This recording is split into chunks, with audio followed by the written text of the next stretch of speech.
Testing, testing. Oh, it looks like we are live. Um, it's having a little uh, technical difficulties.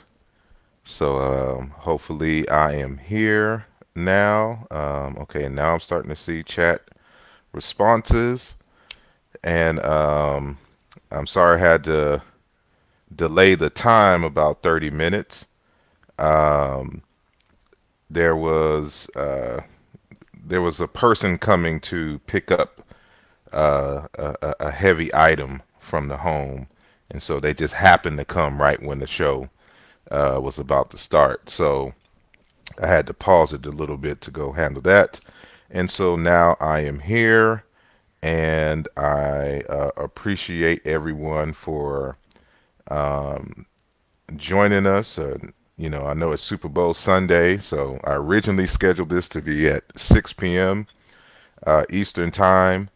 And then someone reminded me that it was Super Bowl, so I know I don't want y'all to have to try to juggle between Super Bowl and some information about Egypt on the other hand. So uh, yeah, so we're just gonna get started. So say peace to the people who have entered the chat room. So to our good brother Sean, to Marquise Kid, um, brother Chavez, brother Omar Reed, Robert Rand, brother Ali Dawood, Abibio Toy Ayin, and extra long name he has there, Dave B. Let me see, Bliss Matthews, Aziz Fall, Adama Diombia, 305 Juice Baby. I think I said Bliss Matthews already. Amber Evans, Sister Amber, Black Cloud, Miami. Peace to all of you all.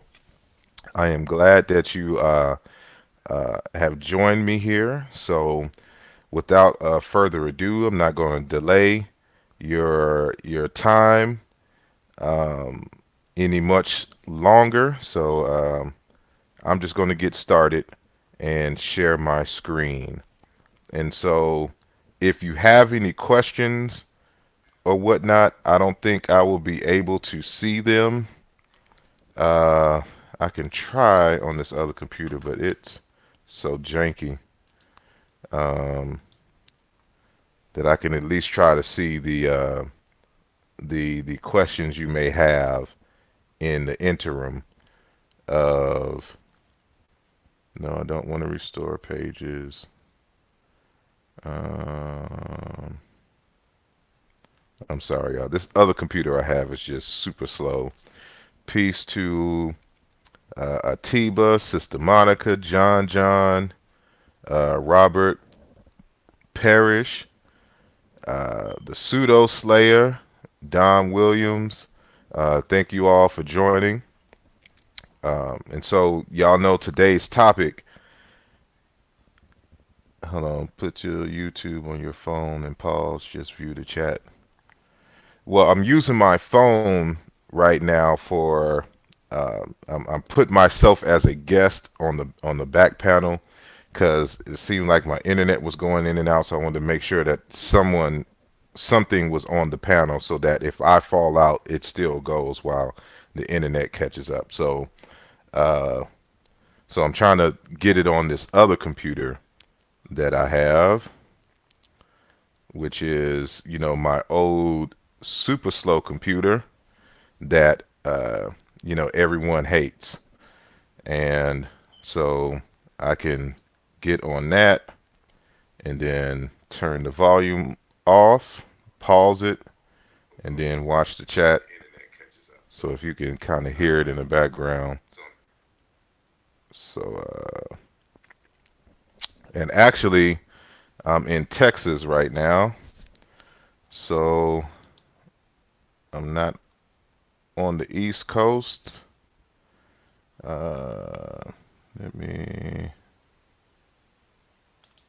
get out of this theater mode. Nope, that was theater mode. Nope. I don't know what I'm doing over here. I feel like an old person with new technology on this old system here. Um, okay, I'm just gonna give up there. So I think I should be able to see the chat uh, fairly well on this other system, and so it's paused, and I'm good to go. So, all right. So I'm gonna get started for real. Uh, so I'm just gonna share my screen real quick, and we should get busy. So my entire screen.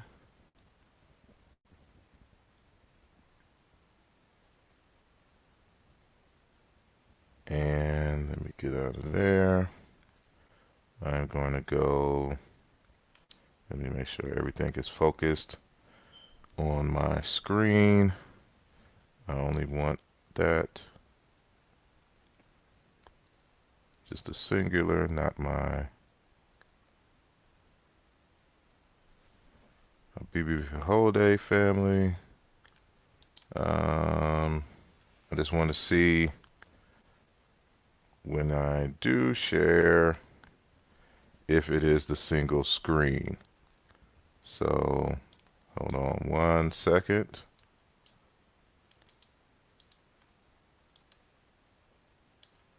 And I will just double check on this other computer to make sure that my entire screen is being shared. Uh, Let me know if y'all can see in the chat if my screen is being shared.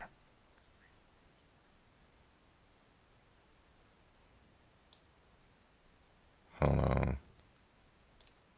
If you can see my entire screen, it should say the connection between Ramadan, etc. I know there's going to be a time delay, so I'm just waiting on y'all.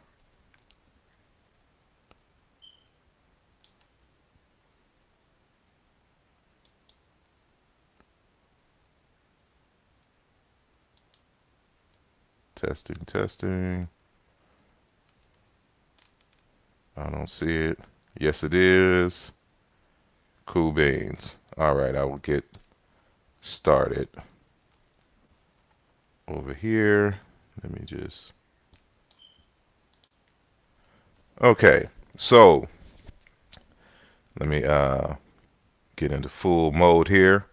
So uh, today's topic is called the connection between Ramadan and the sun god Ra. Now, y'all know I primarily deal with some linguistic connections. And hold on, I just refreshed that other screen and I'm not seeing. Hold on 1 sec. Um, are y'all just seeing me?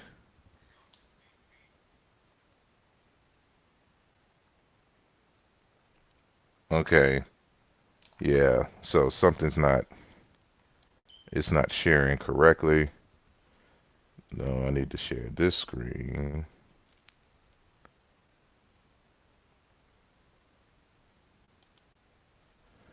Okay. The screen that should be shared, you should see like the first page of a PowerPoint. So when y'all are able to see that, please let me know.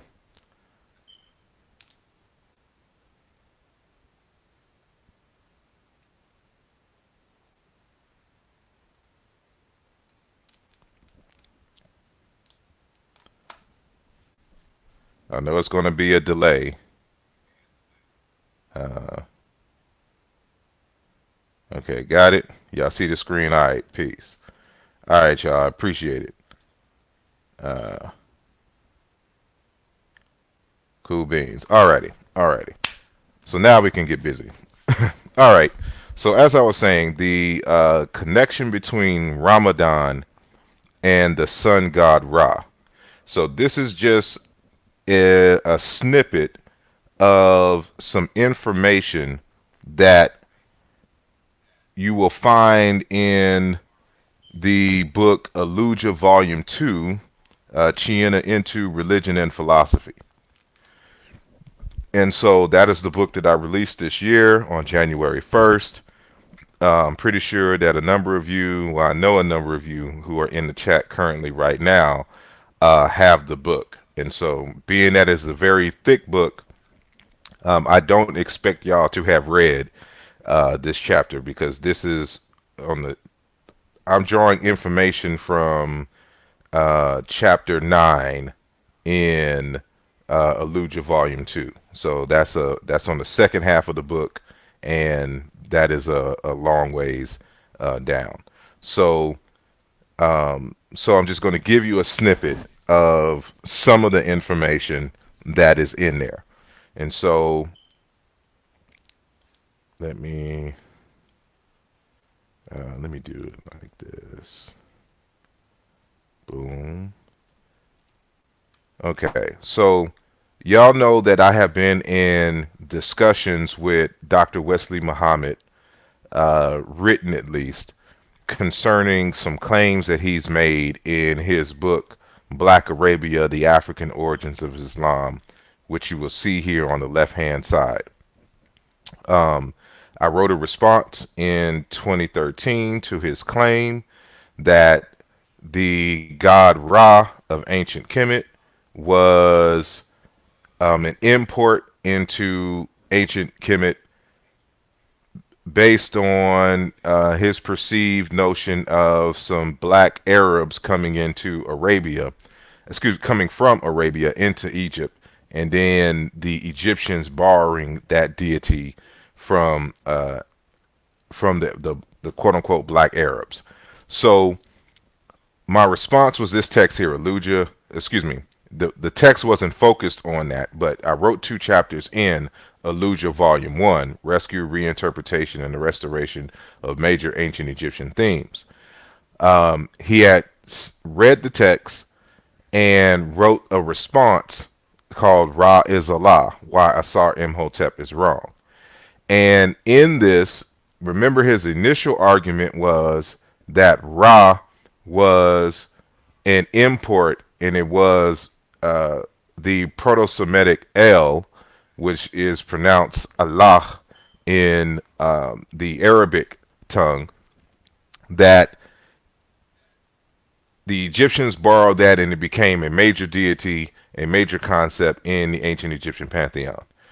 I argued in Aaluja Volume 2, excuse me, Aaluja Volume 1, that it is more than likely that they are cognates, and that we have to do some tests to see if that is in fact the case. I brought a number of scenarios to the argument that we would have to do. So in Raz Allah, Wesley Muhammad responds and says that he no longer believes that Ra is an import into ancient Kemet via the black Semites who settled or interacted in there, but now that they are in fact cognates.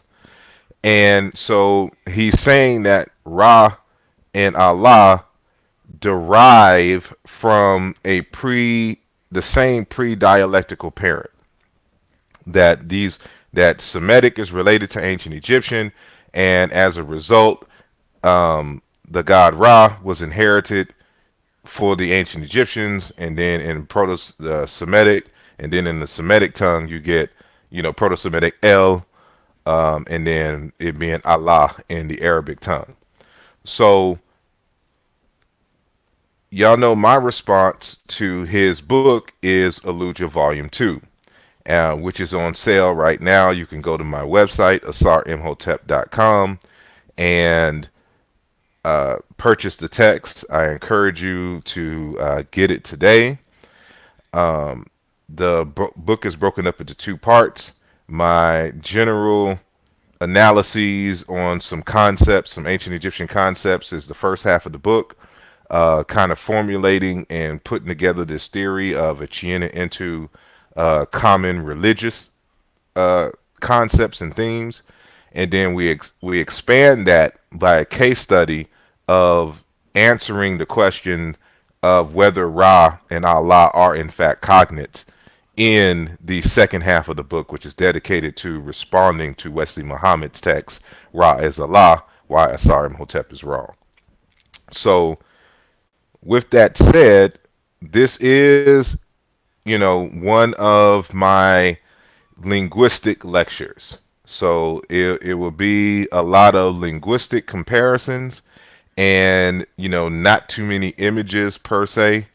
So you're going to have to kind of um, pay attention, to exactly what is being said here. And so I'm going to hit y'all with some methodology. So when you are doing your own type of work, you can reduplicate what I have done in the text.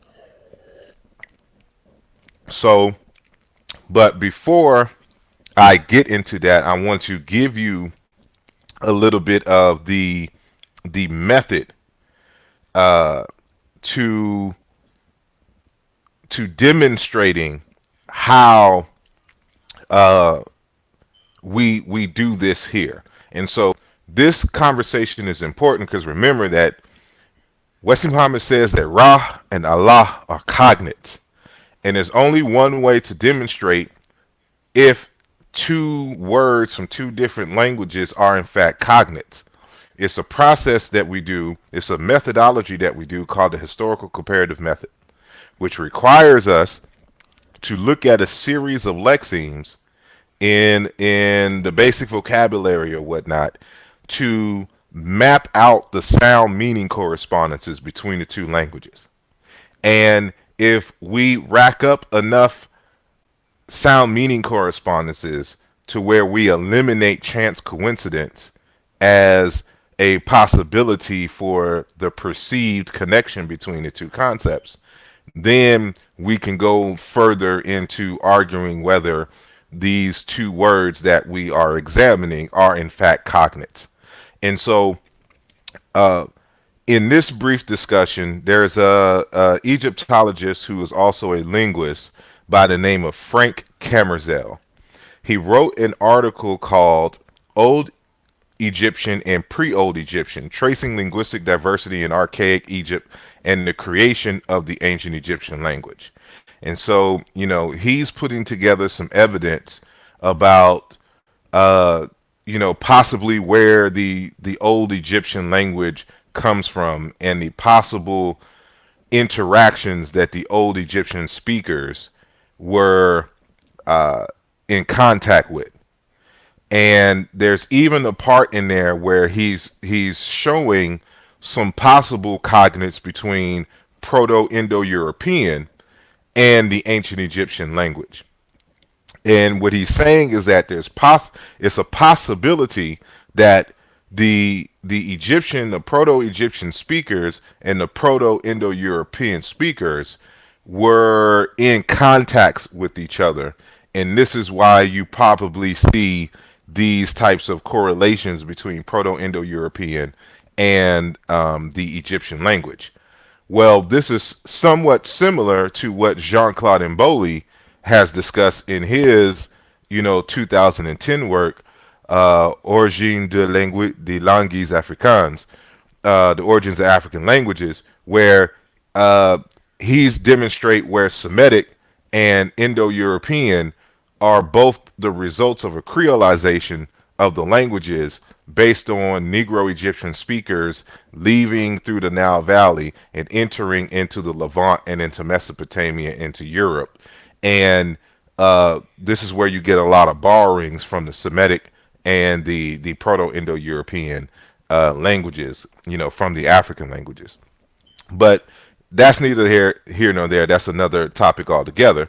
So what I want to focus on right here is what Kamerzel is saying that we must do to demonstrate that two words or two a series of words are in fact cognates in the languages. So he gives three criterion to look for. So the first criterion, he says that there are not only roots or word stems which are similar in shape and meaning, but both systems also exhibit similar sets of stem extensions and are derivative affixes used on the same basis.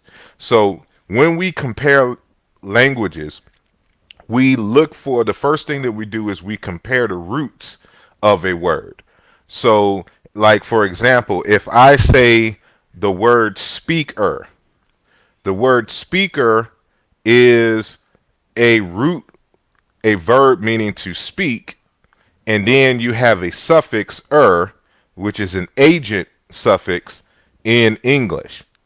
And so if I was to compare some other Indo-European language with English, and I was looking for cognates in Indo-European for the word speak, I would first compare the word speak itself, the root, and then I would look for the extensions that it could possibly have within the language, like the agent suffix. So if I can find the root and the extension in language A and language B, then we are on good footing for discussing whether these terms are cognate or not. And so the second criterion is called, he says, is a particular lexemes uh, that particular lexemes exhibit formally similar suppletive stems in both systems. That's a whole discussion into itself. That's not what we're going to go into now. But the third one is what's important. He says, in either system, there are similar groups of semantically distinct lexemes which share the same phonological shape, or matching groups of phonologically distinct lexemes having the same meaning. So, for example, roots of the consonantal shape ML serve to express the semantic concepts black, sing, and weak in Indo-European, as well as in Egyptian. Since there are no apparent universal conceptual resemblances between black, sing, and weak, the probability that the two distinct languages denote these meanings by means of the same root independently from each other is extremely small. So, in other words, one of the first things we look for are the consonants to match the consonants in language A and language B. And so, in this instance, we have in Indo-European and Egyptian, there's a consonantal sequence M and then the lateral L. And so there's three separate words in both languages that mean black, sing, and weak. Because those three concepts are not connected semantically or conceptually, it would be very hard to argue that language B has the ML consonant sequence meaning black, sing, and weak, just like language A, and that it be a coincidence. Like something else is going on here. Either language B borrowed from language A all three of these words, which is highly unlikely, or that they probably derive from the same parent language. So that's what he's saying here. So, as an example, if y'all have seen me share this probably 100 times, if I'm looking at Proto-Bantu and I'm looking at Sumerian and I'm looking at Egyptian, which I call Chicam, in Proto-Bantu, we have an MN consonant sequence. And so the first root being stone, the second root being to shine is missing the second syllable, or the second consonant in the sequence. We have MN press to squeeze. We have moni, pull out, come out. Men, bend. This is a partial reduplication. It's supposed to be men, to pour off. And then me, do, which is the second syllable has itself been dropped as well. So the likelihood that you will find two other languages that match this sequence with these different words that have nothing to do with each other. Shining and splendor doesn't have anything to do with a stone or to press or squeeze, et cetera, or to pour off or do. These don't correlate with each other semantically. So when we see in Sumerian in the first consonant position B that matches with Proto Bantu M, and the same thing with Egyptian B, and we see the patterns that we see here, it is not coincidence. The only thing that you can withdraw from this is that they came from a dialectical parent. But there's other tests to make sure that that is the case. But this is the first, hypothesis based upon this, what you see right here. So it is this type of sequencing. We're always looking for the patterns. Because if Sumerian and Egyptian were not related to Proto-Bantu, it would be impossible for us, by way of, what do you call it, chance coincidence, that you would find these correspondences between the two languages. So we see that the N in the second consonant position, which I have highlighted in red, matches Sumerian L and R in the second consonant position. And that this L and R in Sumerian matches N in Egyptian in the second consonant position, as well as a different type of R, which is the nasalized volar trill, which interchanges with N in Egyptian. And so it's a pattern that you see here. And so I don't want to dwell on this too much right here. Just to give you a kind of an overview that will help you. So with that said, we can also do the same thing in the language, the single language in which we're doing the examination in the first place. So what we're going to do in answering this question on what is the cognate in, for example, in Arabic with the word Ra, we have to look at some internal things as well in the language of Egyptian. So in the Egyptian language, and I'm going to share a couple of screenshots of this. I have here highlighted on the first one, the R. This is transliterated as A.W. This R in the first consonant position corresponds to the nasalized volar trill, which is a type of R in the first consonant position in the second dialect. So if you see each column here, I have named them. These are all Egyptian words, but I named them dialect 1, dialect 2, dialect 3. So hopefully this is clear for the reader. And so, but there's also something that I highlight in the book. You'll have dozens of more examples of this, and so this is just only a brief set. But the word Ra itself, or is usually written with this consonant sequence. This is the word Ra for the sun god and the sun, Ra or Re. I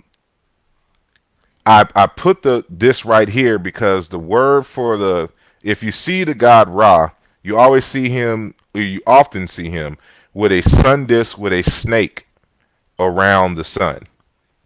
And that's because the word for snake and the word for sun is synonymous in Chiana into a Negro Egyptian languages. And this is reflected in Egyptian. So, Aket here, the word for Uraeus, which is a snake or a cobra, a different variation. Remember I said the nasalized volar trio corresponds with N as in Nancy in the same language. So this is just a different variation of this same word right here. As far as, some people say ak, but I say raket. And then again, that nasalized volar trio corresponds to N, and the second you know, sound here, which a lot of people are unsure of, I demonstrate in the text that this corresponds to a nasalized velar, which often becomes a labial in different dialectical variations of the word. But that's beyond the scope of this, but you'll get a hint of this later on in the conversation. So, when you come back and review this, you can go back and look at the correspondences here. But I just wanted to highlight, like as we do right here, that in the ancient Egyptian language, a lot of words come into the language via different dialects and languages that switch the syllables around with the word. So you have here with the snake and sun, and then you have this word, but the consonant sequence is in reverse. But notice that the cognate for it in dialect 3 has the N with the second, which we transliterate as lowercase a, in the reverse position. And so if we go down here to where we have in dialect 1, where it says our puddle or pond, we have another variation of it with, ra, canal.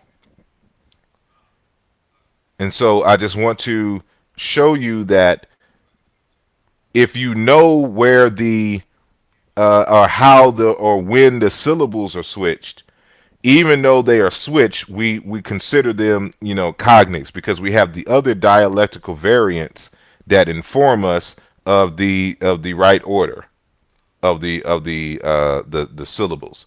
And so I won't get into the concept of kikwe and kweki.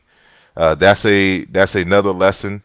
But just understand that there's different dialects and there's different variations of the words where the syllables are switched.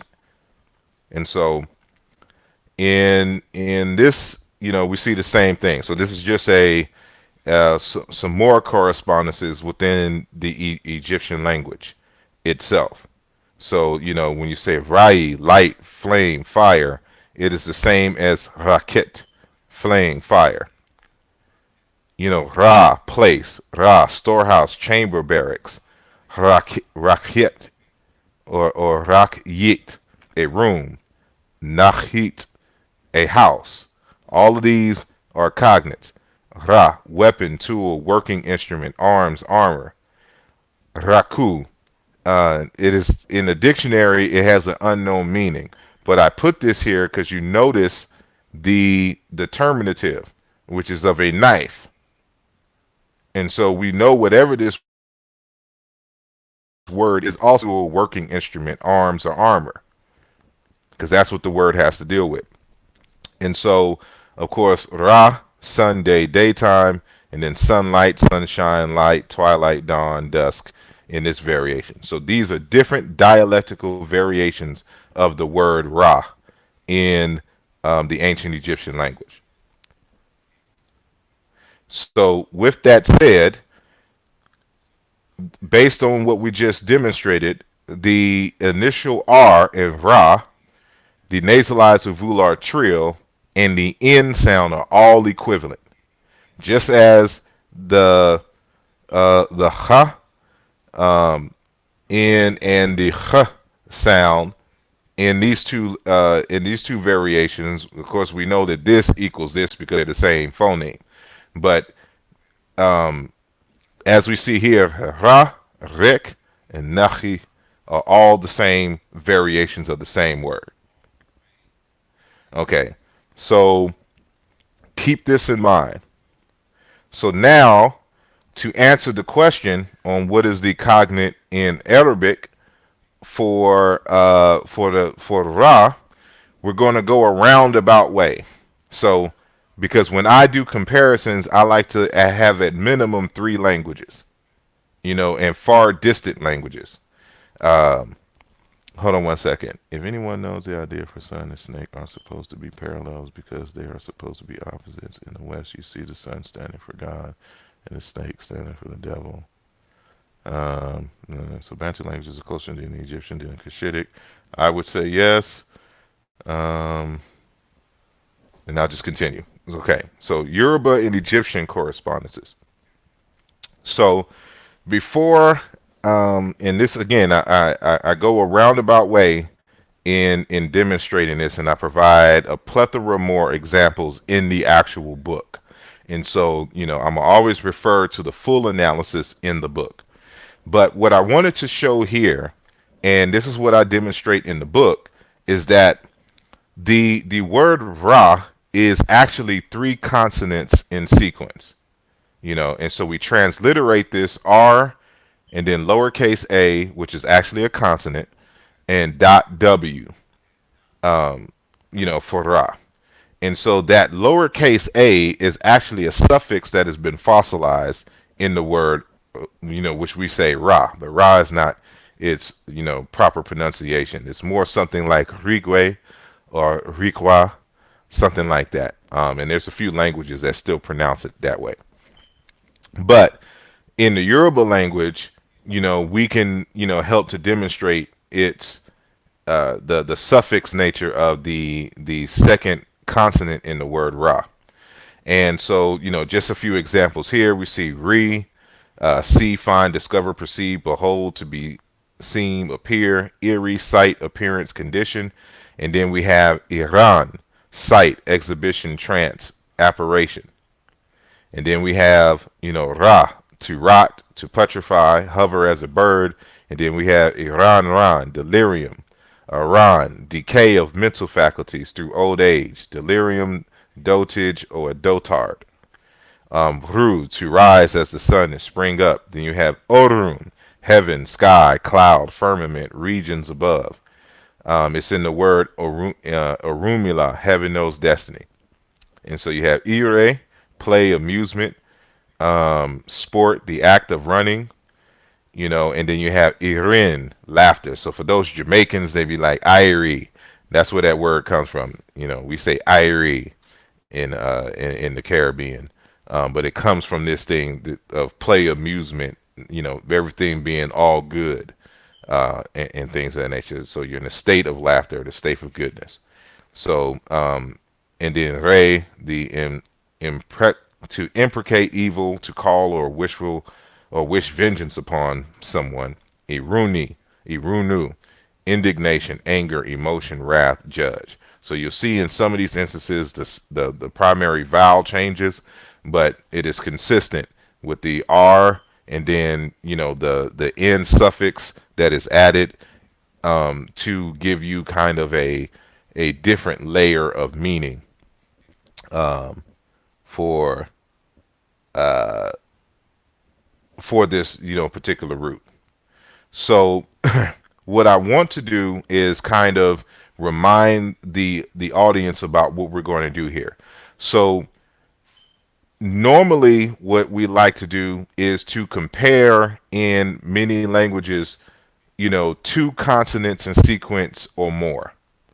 Now, when we're dealing with ancient Egyptian and when we're dealing with uh, the other African languages like in Bantu or the Yoruba language and things of that nature, the roots are primarily two consonants in sequence. So, but when you're dealing with Semitic, they're primarily three consonants in sequence. And so, this has posed a challenge for a lot of linguists. And what I'm going to show here is that when we compare, for example, the Yoruba words with the words in Arabic and the ancient Egyptian words, the two consonants in Yoruba and in Egyptian correspond to the first two consonants in the Semitic languages, and that you see a pattern. And so what this tells us is that whatever the third consonant is, it is a fossilized grammatical morpheme. And so you'll see exactly what I'm talking about. And so when I make the comparisons, you'll see why it makes sense in a bit. But what I want to read here is to show you that, if we have a language with a two consonant paradigm and another language with a three consonant paradigm, if we can demonstrate that you see a pattern with the two consonant paradigm, with the three consonant paradigm, that the same, sound meaning correspondences happen between both languages, but we can't explain the third consonant in the three consonant paradigm language, that's not an issue, whatsoever. There still would be considered cognates. So this is from an article called, titled, I should say, Comparative Chadic, Phonology and Lexicon by Newman and Ma. And they say that lost syllables are hard to recover in reconstruction, but it is known that reduced forms can result from a variety of types of changes. For example, phonological, morphological, analogical, etc. In the case where a Plateau Sahel form of, and Plateau Sahel is a type of Chadic language, for example, has two consonants, and the Biu Mandara has three, and the two consonants which they have in common correspond with each other, then we feel justified in considering the forms cognate, even though we cannot at present account for the loss or addition of the third consonant. So, we're kind of doing some preemptive stuff here for anyone who's familiar with linguistics and will try to challenge what we're doing here as a particular methodology. And so this is common, and I cite more even in the actual book. So with that, we're going to move on.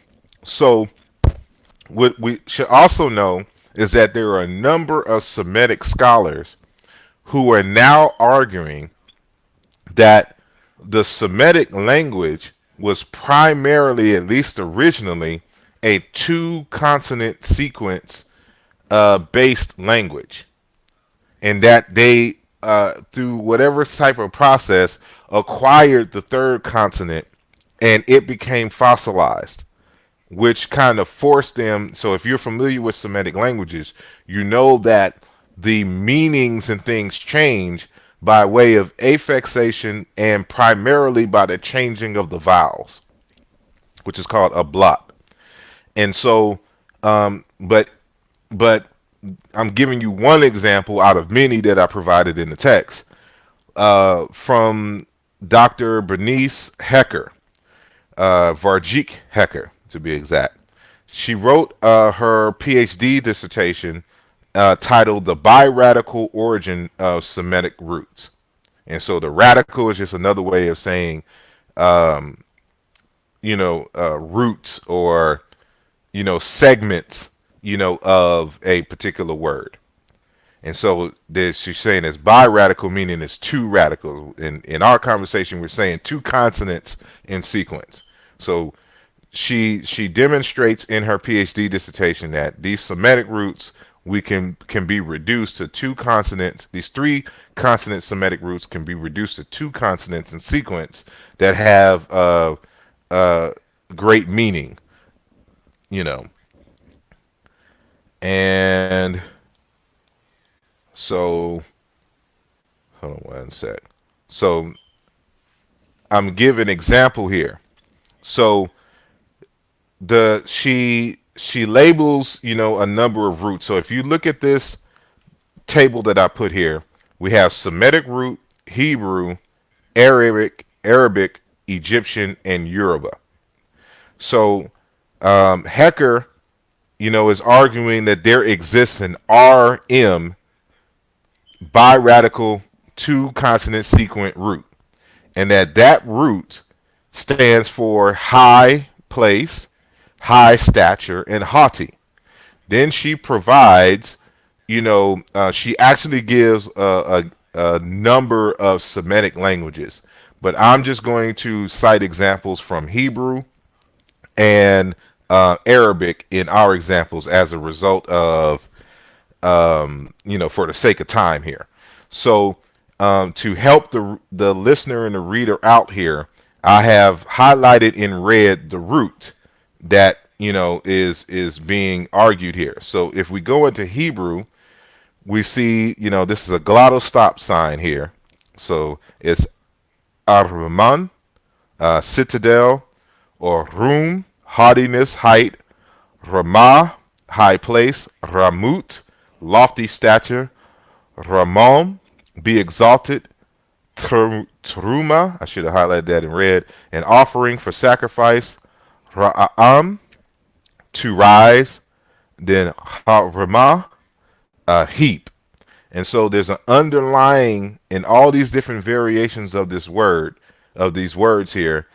What is consistent is the RM biradical, that may be interrupted by a vowel or not. And so we see here, notice that is not the same consonant in the third consonant.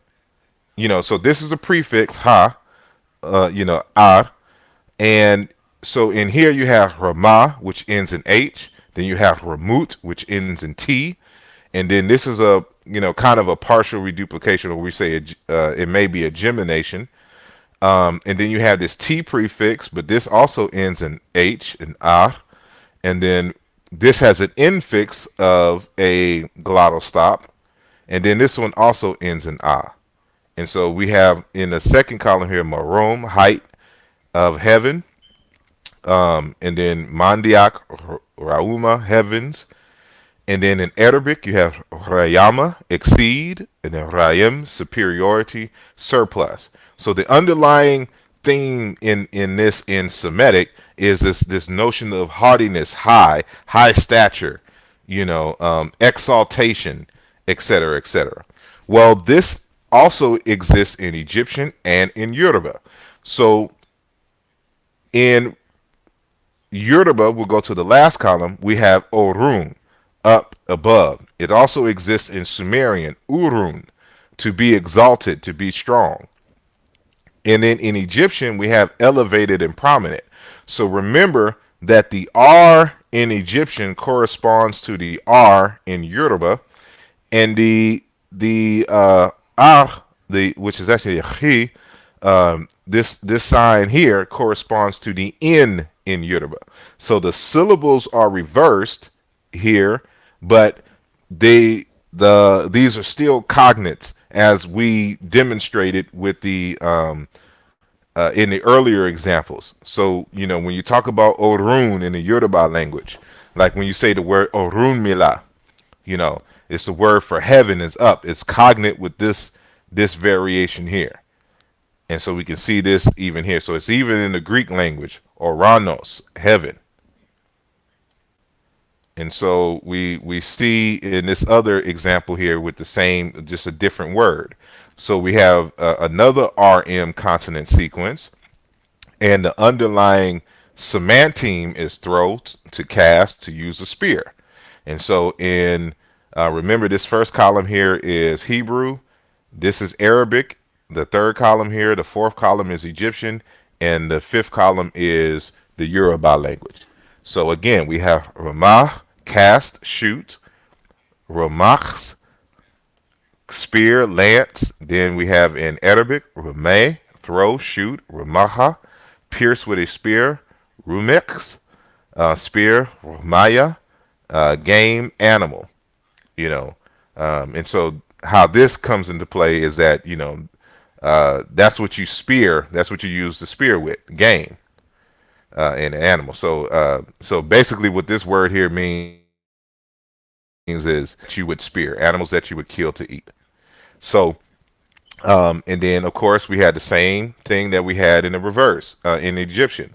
So the consonant sequence, this R corresponds to R in both Hebrew and Arabic, and in Yoruba, and the what we transliterate is A, which has the chi sound here.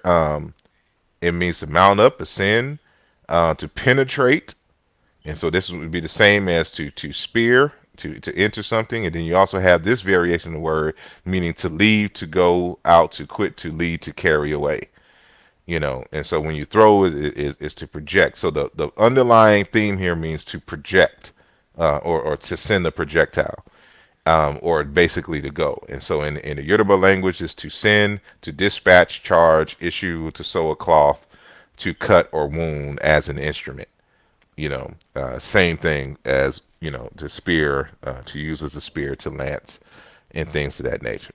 So we know that the RM sequence, as far as Yoruba is concerned, corresponds to RN, and then when we're transliterating in Egyptian, the RA, even though the syllables here are reversed. So we can do this, again with another sequence. So remember that in Egyptian, the sequence was reversed, but even in Semitic, they have a different, that RM sequence, they also have a syllable inverse. So now it's MR. So here are two examples here. So the first example here is to make evident, prominent, show, find, speak, command, to proclaim. So we see this example here in Hebrew, amar, to utter, to say, and then in Arabic, amara, order, command, imir, matter, affair, issue, imra, a human being. And so in Yoruba, we have ran, to communicate, as fire, to command.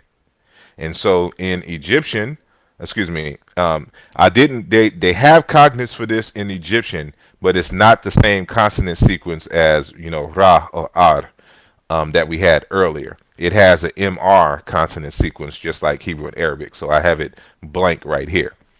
But the second one is bitterness, sickness, and we have mar, bitter, mara, to be contentious, marar, be bitter, etc., etc. In Arabic, mer, bitter, severe, painful, tamahara, fight, marara, gallbladder, etc., etc.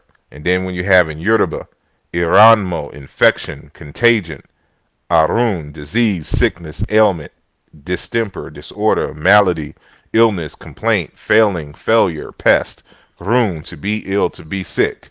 So what we're doing is establishing the sound meaning correspondences between the languages here. And so now we'll just deal with Yoruba and Arabic by itself. And so remember what we was talking about, the three consonant sequence, that you find. And so it's the same thing, saying here. So I forgot the source. It's a dictionary that I have. It's an Arabic dictionary. And so how they have it laced out is they have the roots, and then they're going to the reflexes in the Arabic language. So in Yoruba, we'll just do the first two rows, and maybe the first three. So ren, to tickle, sail, walk, go, travel, move, progress. Ran, to cut or wound. It corresponds to the RM in this RM consonant sequence, meaning spear, lance, to dance, to lance, I should say, to gallop, to beat the ground with two hooves together. Rama, spears, lances. I mean, and so it comes from a root meaning to go, but this third consonant here made it a noun. And so instead of, to go, to travel, to move, to progress, or to cut, or to wound, these, for the most part, begin with the noun variant, spears, lances, but it still has, some other variants that are verbs. And so in the iri, or ere, dirt, and then urupu, dust. In Arabic, it's the RMD consonant sequence for dust, ashes, to become dusty, to become ashes, to become gray, to be famished, to perish, to become poor, eye disease. Then you have ramad, dust, ashes. And so in this sequence, the Yoruba language, they don't have a, well, they do now, but we're witnessing the evolution of the sound. But when you say P in Yoruba, it's actually K, a K and a P sound together.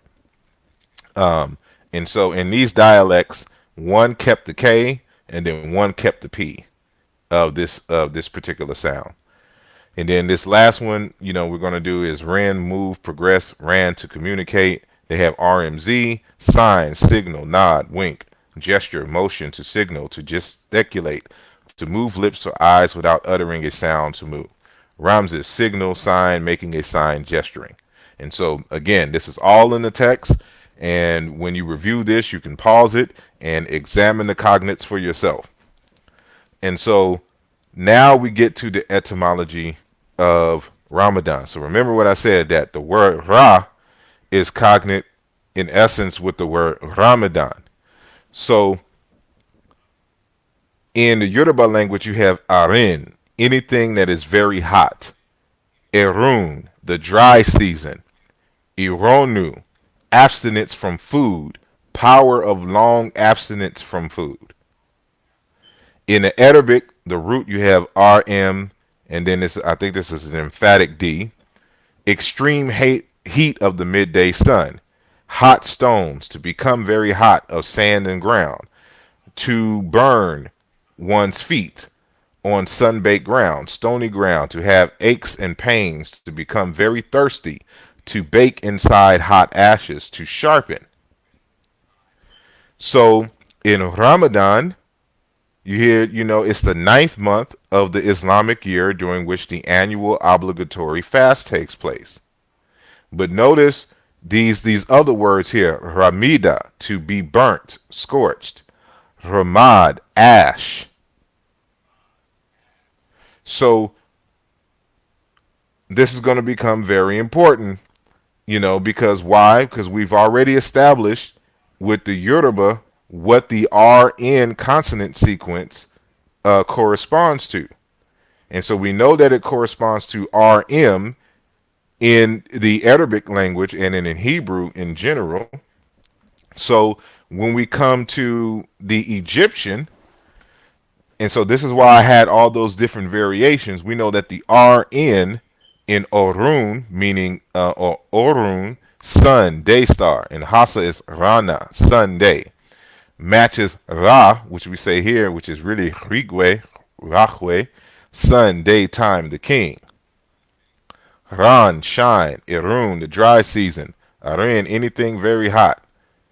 In the dialect two is Rekhi, Ireki, to shine. Irin, times. Hanit, smallest unit of measuring time. And actually, this is the inverse, the syllabic inverse here. Iran, apparition, which is a ghost or a spirit. A lot of us say Akh. It's but it's really Rek, spirit. Irawal, star. Rikwu, star is a constellation. And I explained why this W is here, because this was originally an M. Ran, to spin, twist a cord or line. So now you see that it's in the same consonant sequence. So R corresponds to this N, and then this N in Yoruba corresponds to this H sound right here, to twist a rope. But notice in the next variation, Ran, to sew cloth, Iran, sewing seam, the syllable is reversed again. Mended matting, and then ar basket. And so, we got to be cognizant of these things. But in other words, the word Orun, Sunday, is cognate with the word Ra, but it's also, Orun is a variation of this word here, Ran, to shine, and then Erun, dry season, and Arin, anything very hot. So there's an underlying theme of heat, of light, to shine, and dryness for this RN consonant sequence. And it's the same thing in ancient Kemet. And so if we go back, it's basically kind of the same things that you see here in Remed in the as far as this Arabic root, and then you see these reflexes here. The only thing is, it didn't translate in Semitic as an actual word for sun or to shine. It's just mainly on the heat aspect of it all. And so by transitivity, Orun in Yoruba and Ra and the Ram in Ramadan are cognates. And so this helps to demonstrate further why you cannot argue that Allah and Ra are cognates, because the correspondences in the language, for example, of Arabic and Egyptian, does not match the consonant sequence that would give us, El, Allah, or Eloha, etc., etc. So this is why it's important for us to do the work. So for those, again, not understanding what Ramadan is, Ramadan is the ninth month of the Islamic calendar observed by Muslims worldwide as a month of fasting, prayer, reflection, and community, a commemoration of Muhammad's first revelation, citing, and I should say that I got this from Wikipedia. The annual observance of Ramadan is regarded as one of the five pillars of Islam and lasts 29 to 30 days, from one sighting of the crescent moon to the next. Fasting from sunrise to sunset is fard, or obligatory, for all adult Muslims who are not acutely or chronically ill, traveling, elderly, pregnant, breastfeeding, diabetic, or menstruating. The pre-dawn meal is referred to as suhoor, and the nightly feast that breaks the fast is called iftar. Although fatwas have been issued declaring that Muslims who live in regions with a midnight sun or polar night should follow the timetable of Mecca, it is commonplace to follow the timetable of the closest country in which night can be distinguished from day. So for those who want to know when Ramadan is actually going to be celebrated in 2020, it's going to be starting on the evening of Thursday, April 23rd, to the evening of Saturday, May 23rd. So that's when Ramadan is celebrated this year. And so this is directly from the text Aaluja Volume 2 that I'm going to read here.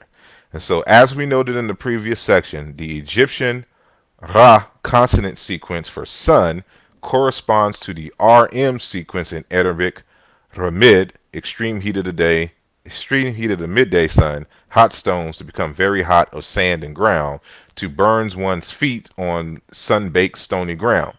It is from this triconsonantal root that gives us the name Ramadan, the ninth month of the Islamic year, during which the annual obligatory fast takes place, from sunrise to sunset. It is no coincidence that we find in Yoruba, Ironu, abstinence from food, power of long abstinence from food. Arin, anything very hot. Erun, the dry season. There is a semantic connection between fasting and heat. The idea of fasting probably came as a response to extreme drought, which caused famine. And so this is my argument in the text, that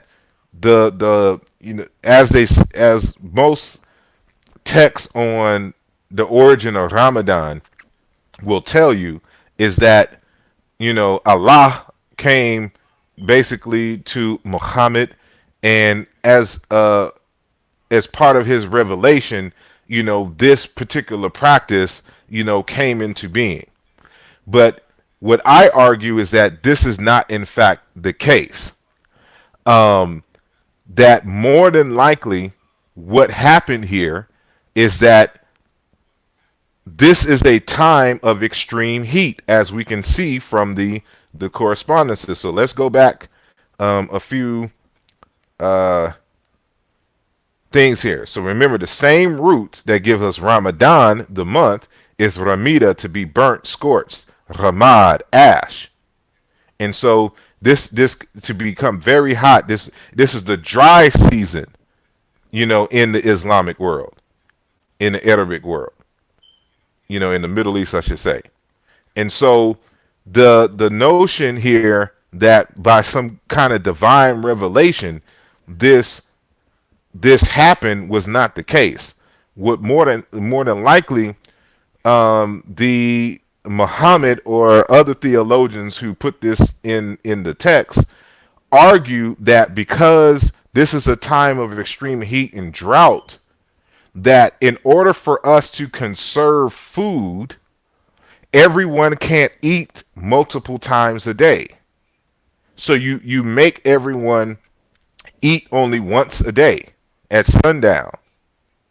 And so what they decided to do was to make it seem as if it was some kind of spiritual obligation, and then that way more people would follow it because it's part of the religion itself. And so it is because of the heat and famine and drought and starvation that this particular practice more than likely came about. And so this is a common, saying correlation. So I give an example, for example, in the Egyptian language, you have this word here, kher, to fire pottery, to cook food, kher, burnt offerings. It has to deal, this root here has to deal with fire, heat, and the like. But when you add a prefix to it, the h prefix, it becomes the root to be hungry, to fast. Hikr, hungry man. Hikr, hunger. Hikr, famine. Hikru, famine. Hikarit, those who hunger. These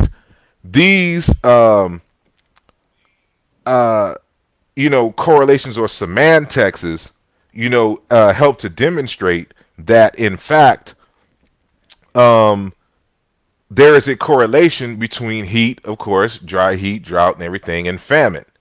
And so, this is present in a number of languages, which I give examples. And to show, because I always got to show my work, to show that this is built on this heker, to be hungry and everything, is built on the her root. We have other examples where you can see the same thing in the language of ancient Egyptian. So you have Kur, storm snake, and then Heker, serpent goddess. Then Her, a boat. Kuwer, barge, cargo boat, and then Heker, again, ferryman in the heavens.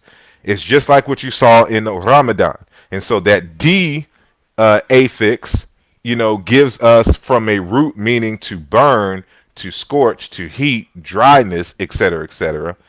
It gave us a different layer of meaning. And you see the same thing happening in ancient Egyptian, as I've demonstrated, saying here. So I want to give you an example of, cultures making things religious to try to conserve food and things of this nature. And so we have an example among the collagen of something that is serious, that is similar to what we're arguing for amongst the early Arabs. And so we know that, in a desert place, like Mecca and in Palestine and all these different places, even in ancient Kemet, they were always prone to droughts and things of this nature. So they had to figure out ways to conserve food, and this is one of them. And so in Dr. Kipkowitz Rapsambu's PhD dissertation, Isis and Isis, Eastern Africa's collagen people and their pharaonic origin legend, a comparative study. It is from his PhD thesis that he wrote his other two books. Is Isis, which is the first one I think that came out in like 2009, and there was another one that came out in 2011. That is the linguistic argument for the collagen, being derived from the ancient Egyptians that are in scattered places in like the Congo, in Kenya, Uganda, the Sudan, and then in the western part of Ethiopia that you can find this group from. They migrated from ancient Kemet. And so on page 469 of his dissertation, uh, he gives an example, and I'm going to cite two paragraphs from his text. So the first one is kind of giving us an introduction to this. So I should state that this is the section of his PhD dissertation where he's talking about Ma'at and Ma'at obligations, and he's giving a rundown of the the philosophy and the inner logic of the totem system in Africa and what totems really mean and what they stand for. And so in this part, he's talking about the how certain totem animals are sanctified in a way that certain people will not eat those animals. And then there's another aspect of the scenario which we'll get into in terms of the second paragraph from another page. So he says, one possible cause of this extreme reverence of totems in the African propensity to mystify things. Excuse me. Let me reread. Slow it down and read it again. One possible cause of this extreme reverence of totems is the African propensity to mystify things. This they do chiefly in order to instill fear of the unknown that would otherwise bear harmful consequences if disturbed, or to enforce allegiance to and conformity with a given cause or norm. So as I said, you'll find this all throughout history, just human history, when governments and polities in the ancient world wanted to ensure that people adhered to certain behavioral norms, they would argue that the practice was given by spirit or God directly. And so this is what he's saying here, that they'll mystify certain things to help to try to get compliance from the general population. And so I'll continue from here. Instead of preaching day in and day out, for instance, about the need to preserve certain endangered or otherwise predisposed species of animals, they allocate it to a section of the community as an identification totem.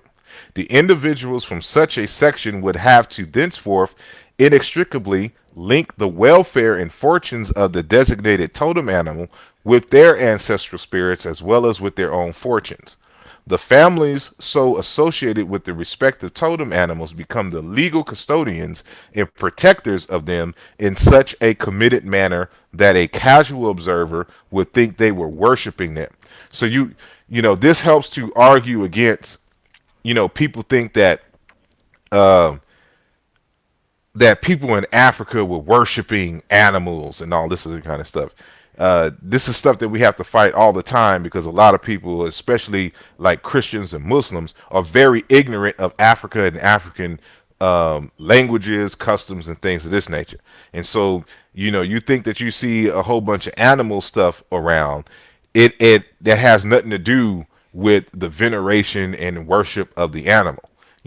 Certain animals are used as totems. They're just flags to represent certain communities and peoples. And then in some ways, as I argued in some earlier texts, Africans are your first conservationists.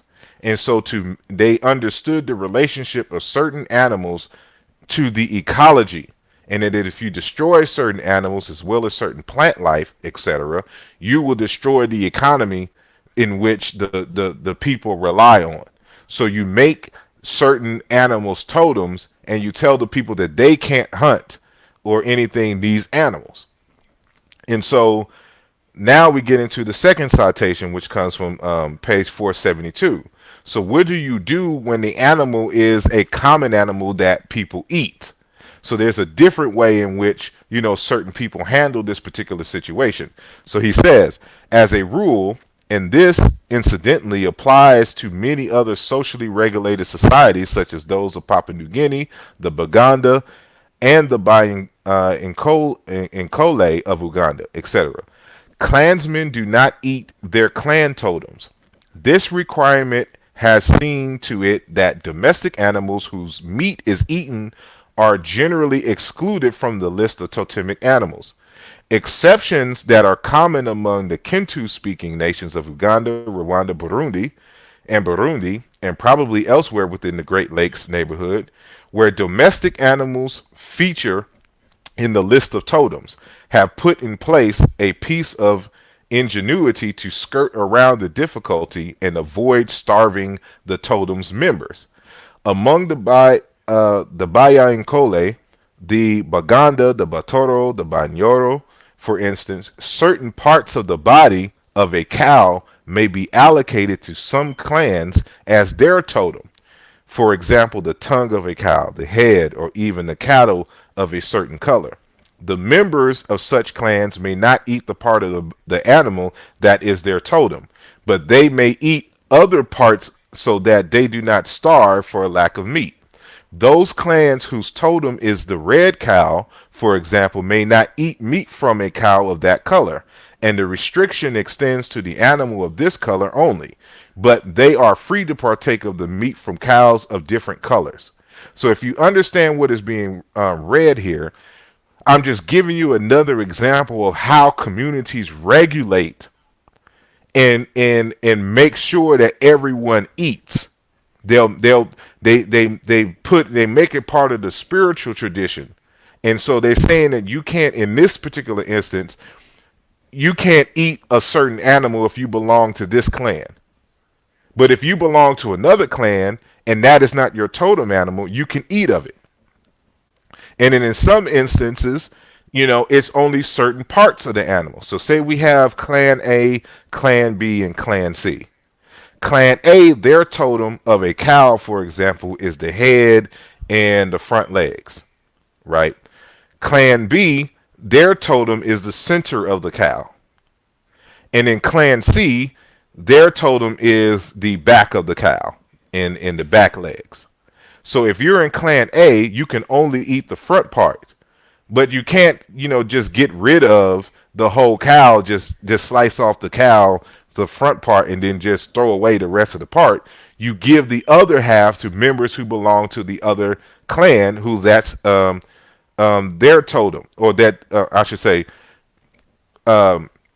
if you're Clan A and the front part is your totem, you can only eat part of the middle or the back. And so you give the front part to the clan Clan B, who their totem is the middle of the cow, which they can't eat. So you give them the front of the cow. So this is how you distribute and make sure that everyone eats. And so this is what I'm arguing is what is done in with the beginnings of Ramadan. Now, of course, you're going to have practitioners who are going to swear up and down that this is based on spirit and revelation. But if you do enough of these studies, you know that one is made up, but it comes from a sincere place. Because in the ancient days, people wouldn't comply to things unless they believe that it comes directly from God or spirit or someone high up and holy that is connected to God in spirit. And so this is what you see all over the world, and this was done in ancient Kemet and in other parts of Africa and the world itself. And so in closing, just wanted to reiterate that Ra is not cognate with Allah, but it is cognate with the Ram or Rama in Ramadan. And we just demonstrated that via the comparative method, in our linguistic analysis. And so Ramadan is not personified as a deity or anything to that nature. So the correlation is only linguistic. So while it was personified and deified in ancient Kemet, this word was not personified and deified in amongst the Semitic speakers and amongst the Arabs, but the word is still there. So we're arguing again. We're trying to discover what is the true cognates for Ra and Allah in various languages. And so this is part of the discussion in Aaluja Volume 2. So when you get Aaluja Volume 2, again, it is a very thick book. It's 560 something pages. So when, it's a lot that is covered there. There's a lot of tests that I did to answer these questions. Everything is fully sourced and cited.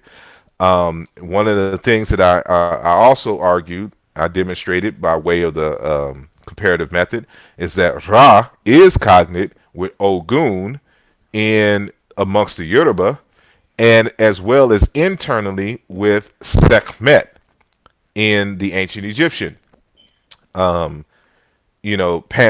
or languages and whatnot. So you can, I'll be talking about the different dialects and languages and things that were present in ancient Kemet.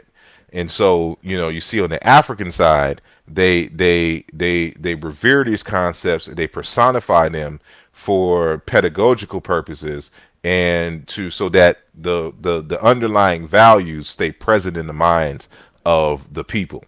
So, with that said, this ends the presentation. And so I will now go back to and stop sharing the screen and come back um, to my bad. I'm just pressing stuff here and go back to my screen here. There we go. And so if anyone has any questions or comments, I will have to kind of scroll up because I wasn't paying attention. So give me a second here.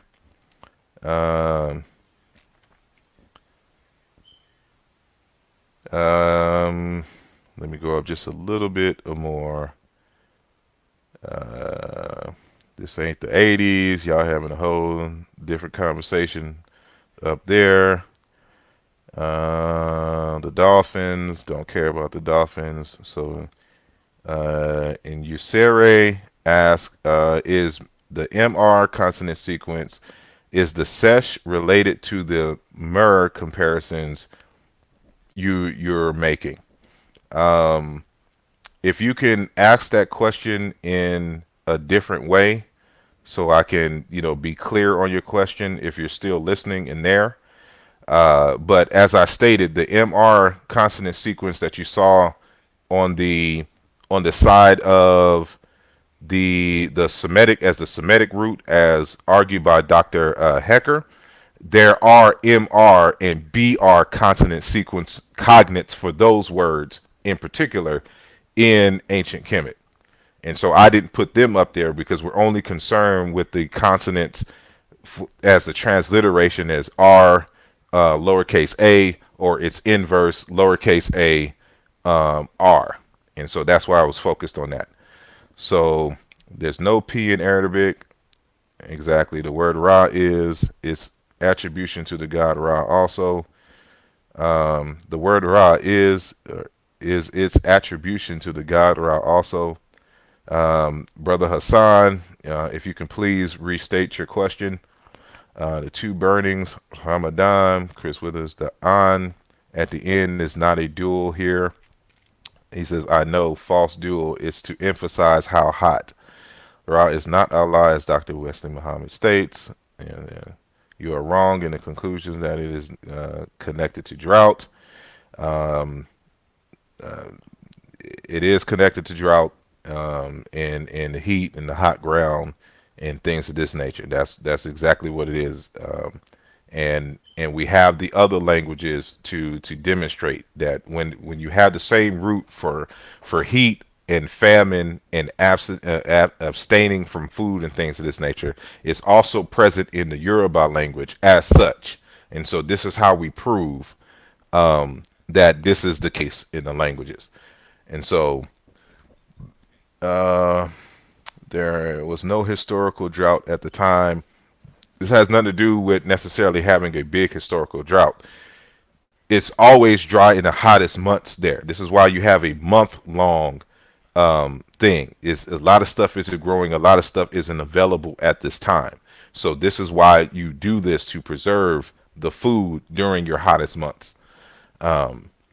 And there were several, droughts all throughout. So we can even go into the different regions and know the droughts. And so there's several books I can talk about how the climate change in these areas affected the political situations all throughout history at this particular time, even going into the early days of ancient Egypt. And so these droughts that were happening because of volcanic eruptions, because of the monsoons no longer coming up to the front.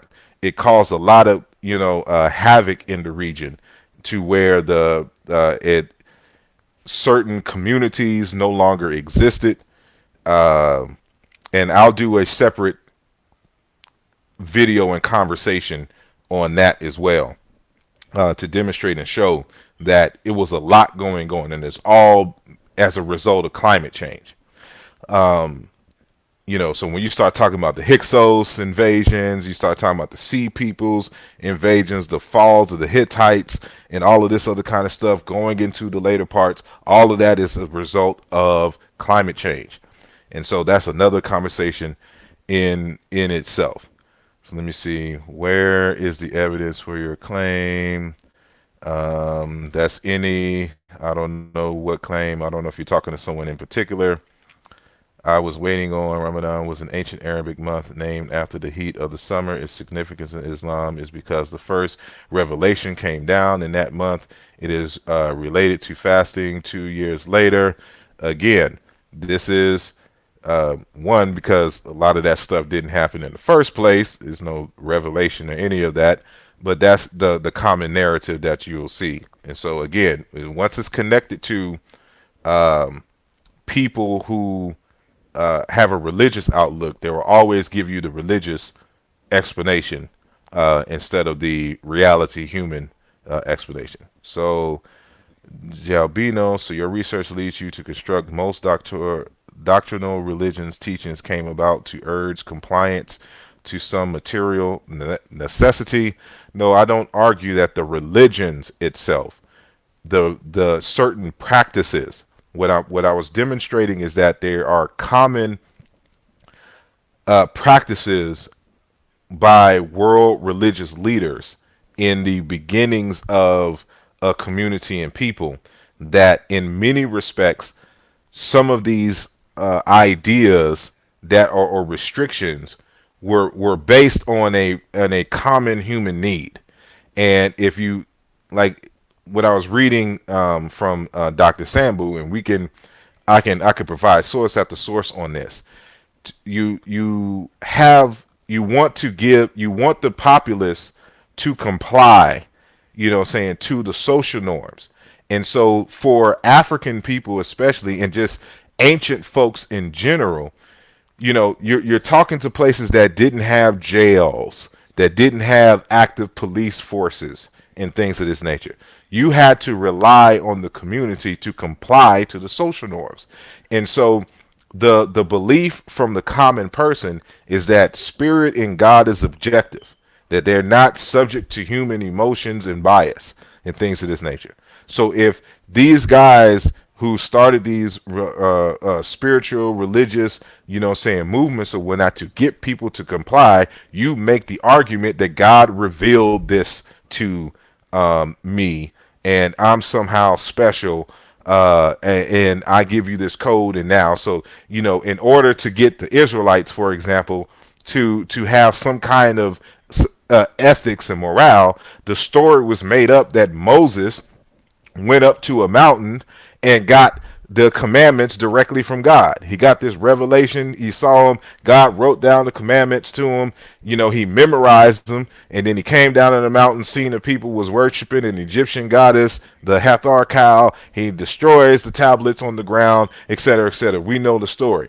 It all is the same thing. We can go into the E5 system. All of the ethics and everything come from directly from Urumila. And this is what the E5 Oracle says that we should do at this time and this time. It's ubiquitous across the world. That's just how they do it. And so, only later when people really start questioning and having more scientific minds and critical and logical minds, do these ideas are challenged. But religious folks still believe that it's because of these revelations that these mandates came directly from spirit or came directly from God, when they came directly from a person, or a group of people who is trying to maintain order in a community. And so we have to keep that in mind. Um, uh, all nations of the world have totems, even the Arabs. Okay, people had droughts all the time. It doesn't have to be a major drought. It's you have droughts all the time. It's just especially in those regions, which is why everybody was moving, which is why most of those folks in those regions were nomads, because you couldn't farm consistently in certain places. Um, Okay, so now Jehuti asks about Hassan. What's your source for fasting coming 2 years later? Go read. Now Hassan responds, go read Sa'ir ibn Hisham in any book of Tariq history, Mr. Khalfani. Okay, thanks. Black Lion, check that email I just sent you and tell me the time on the email. Da da da da da. There's no historical Mana is an agriculture region. It's not as hot as Mecca. Fasting began in Medina, not Mecca. You're reaching Asar. No, I'm not. The language helps to demonstrate this because a lot of these practices could have been done prior to the so-called revelation of Muhammad. I get that. I was talking to Hassan Asar about the. Okay. So basically, this is claiming that ancient Egyptian language and Semitic languages have a similar origin. Um, it's not that they have a similar origin in the academic sense. And so, what we argue is that the Semitic language is the result of a phenomenon we call convergence, and that there are a number of populations that have always, as far as based on human migrations is concerned, have always lived in the Levant and in Arabia and things of this nature. There was in the fourth millennium BCE, fourth or fifth millennium BCE, a group of Africans speaking Negro Egyptian or China Intu languages migrated, probably as a result of drought in Kemet or whatnot. Well, we know as a result of droughts because this was the time of the drying of the Sahara. So they came through, the Sahara into the Nile Valley, and some came as directly in North Africa, migrated into the Middle East. And, for a long period of time, these people have been interacting, marrying, intermarrying with each other, and things of this nature, and sharing a language. And so you have a lot of loan words, a lot of borrowed words from these Negro Egyptian, these African languages, which is why you can only explain, for example, those RM sequences in Arabic via an ancient Egyptian or a Yoruba. We could do the same thing with a Bantu language, but you can't explain it via Semitic itself because the original Semitic speakers, these Arabians in this area, they had a different language with a different type of grammatical scheme. They borrowed words, into their language and tried to fit it into their grammatical structure. This is why, and it's something that's totally different. When people try to argue that ancient Egyptian and Cushitic and Berber and Chadic languages, so-called Afro-Asiatic, that this comes directly out of these languages, they can never explain the Semitic third consonants, the infixes, etc., via the so-called language family itself, because it doesn't exist in any of these other languages. And so Semitic is another phenomenon altogether. It has multiple origins. And matter of fact, as I cited in Aaluja Volume 2, there's Semiticists who have already argued this. And I cite in the text the the polygenesis of the Semitic languages. And so there is not directly inherited in the same way that we would argue in a linguistic sense that these terms, came directly from a pre-dialectical parent. There is no pre-dialectical parent of Semitic. Proto-Semitic is its own creation based on a creolization of different languages and groups that merge together and then spread out, saying a little later. So all of that is discussed, in the text. And so, um, hold on one sec. Uh, FYI, the Seer, and the Hadith have reliability issues. Just thought I thought, yeah, we know that. These folks are trying to interpret stuff from years later. These folks, and that's why certain people don't pay attention to the Hadiths, because they're not uh, they're not history. They're not exact history. They're just interpretations of certain things that come years later. So basically, this claiming agent, so peace of soul, peace, Kent Brown. Um, okay, I don't see any. June Money missed the last half hour because you had a phone call. That's why we got it all recorded, you know. And so, if there's no other questions, let me see. Hold on one sec. Uh, Asara, do you believe in divination of Ife? Where do these answers come from? I think I just answered that question. The people claim that the answers via divination in Ifa, which I think you're trying to say, uh, comes from Orunmila, and so matter of fact, Ifa itself is the deity, that communicates with Orunmila. Um, So the related etymological correspondences was on point. I agree that Ra's not allowed according to Dr. Muhammad, but the Ramadan conclusion is off. That's something you can fight. The linguistic evidence and everything says otherwise.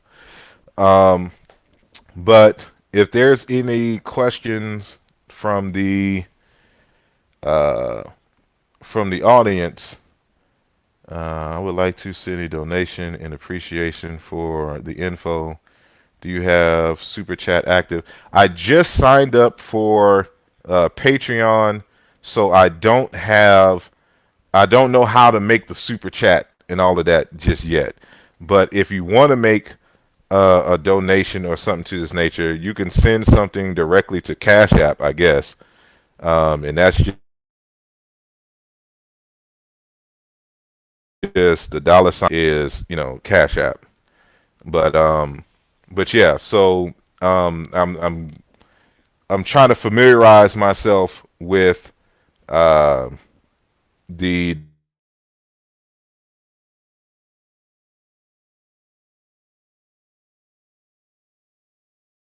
patrons with the chat just yet. And so, but that'll be coming in the near future. So y'all can get some exclusive uh, content and things and some exclusive interviews and all of that. And so we can expand this and be on the lookout in the near future for Africology.com. We're going to make this a university thing and different levels, and bring in some top-notch scholars to uh, give us this information. So that's all I have pretty much for the day. So much appreciations to everyone who is in the chat, who is listening live. And if y'all have any questions after the video ends, then please just put it in the comment section or hit me up on my website, asarimhotep.com, or hit me up on Facebook or whatnot. So remember that today's conversation, the relationship between Ra and Ramadan, is part of the discussion in Aaluja Volume 2. And this discussion is part and parcel of a response to Wesley Muhammad's claim that Ra and Allah are in fact cognates. And so I just gave one piece of evidence to demonstrate that that is not the case. The other piece of evidence you would have to show is the correspondences between the Proto-Semitic El and in its cognates in the Semitic languages with the African languages.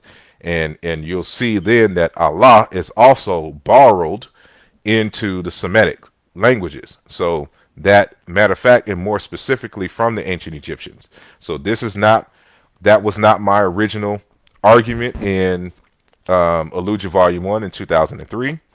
But as a result of actually doing the work, it is concluded that Allah or El or any variation is not native to Semitic speakers. It was borrowed from the ancient Egyptians in Proto-Semitic times, and we demonstrate that clearly, in the text. So I appreciate everyone for viewing, and I look forward to your feedback. And if y'all have any questions, again, just hit me up when you can, either here or in my on my other mediums, either on Instagram, Twitter, however. But the best way to hit me is on my website at sarimhotep.com. So go to the website, purchase the text, read it, argue with it, share it with your family. Y'all argue and try to argue with me, and we'll keep the conversation going, and we'll build. So thank you all. Hold on, I see one last question. Is Kherep in ancient African history? This is from Lynn Washington. I'm assuming you're talking about the ancient Egyptian word that has to deal with kind of a leadership or head or whatnot. I know that that also is a word that's borrowed into the Semitic languages as well.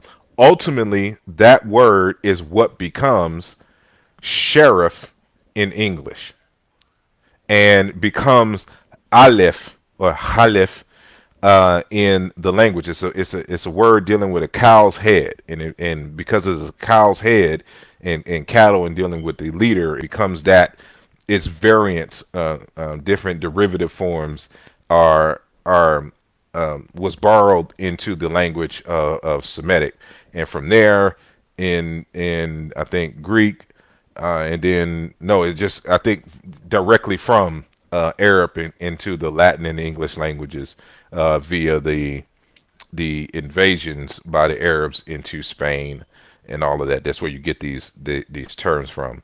But it's the same root that gives you the caliph or the caliph, whatnot. But if that's the word that you're talking about, but if it's a different variation of that consonant sequence, then you'll have to provide me with the meaning of it.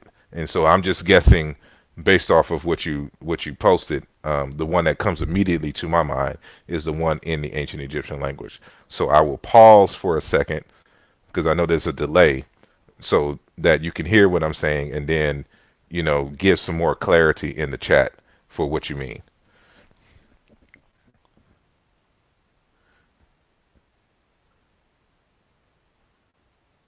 Um, so you're going to get some heat for this one. Yeah, I'm prepared.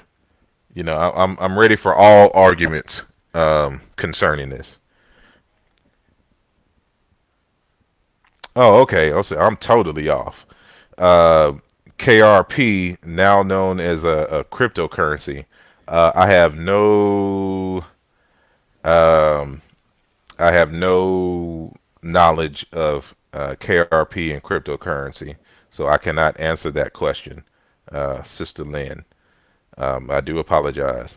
Um, Hassan says Arabic and Yoruba are far away. How do they connect? The length is irrelevant when you're doing linguistic work.